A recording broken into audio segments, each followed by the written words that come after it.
Hey everybody, I hope you all are doing well. তো আজকের ভিডিওতে আমি দেখাবো যে আমি চন্দ্রমল্লিকার কাটিং থেকে কিভাবে চারা তৈরি করি।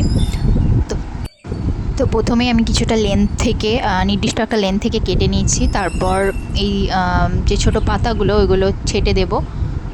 তো এভাবে আমি অনেকগুলো ডাল নিয়েছি, কারণ এই ডাল থেকে চারা তৈরি করার সময় কিন্তু অনেকগুলো ডাল নিয়ে নিতে হয়, কারণ সব হবে না, কিছু নষ্ট হয়ে যায়।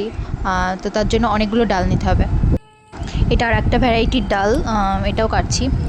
এটারও সেমভাবে পাতাগুলো ছেটে দেবো।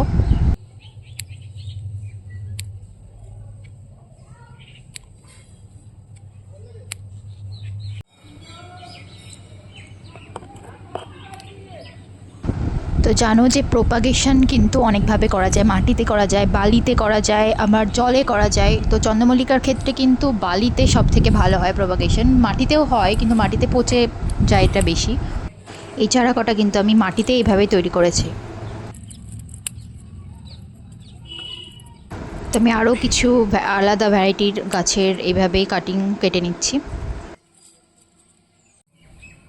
তো এখানে দেখতে পাচ্ছ আমার কন্টেনার, প্লাস্টিকের প্যাকেটে, গামলায় সব বালি রেখে দিয়েছি। এগুলোতে আমি চারা তৈরি করেছি অনেক চন্দ্রমল্লিকার।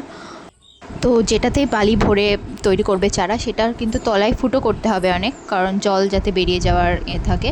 আর বালি শুকিয়ে গেলে কিন্তু জল দিতে হবে, কারণ এখন তো রোজই বর্ষা হচ্ছে, তাই জল দেওয়ার এখন দরকার হয় না।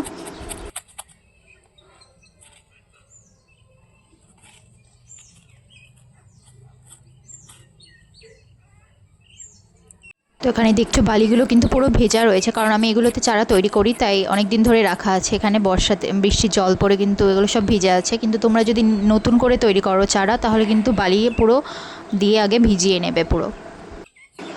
এভাবে কিন্তু 10 থেকে 15 দিনের মধ্যেই তোমার শিকড় বেরিয়ে আসবে। আর শিকড় যখন বেরিয়ে আসবে, গাছগুলো কিন্তু একদম সতেজ থাকবে, শুকিয়ে যাবে না। প্রথম প্রথম একটু শুকিয়ে যায়, কিন্তু যখন শিকড় বেরিয়ে যায় তখন কিন্তু সতেজ হয়ে যায় গাছগুলো। তো ওইভাবে দেখে বোঝা যায় যে গাছগুলো তৈরি হয়ে গেছে চারাগুলো। যখন বৃষ্টি হবে না বা বালিটা শুকিয়ে যাবে, তখন কিন্তু উপর থেকে জল ছিটকে দিতে হবে বা জল স্প্রে করে দিতে হবে।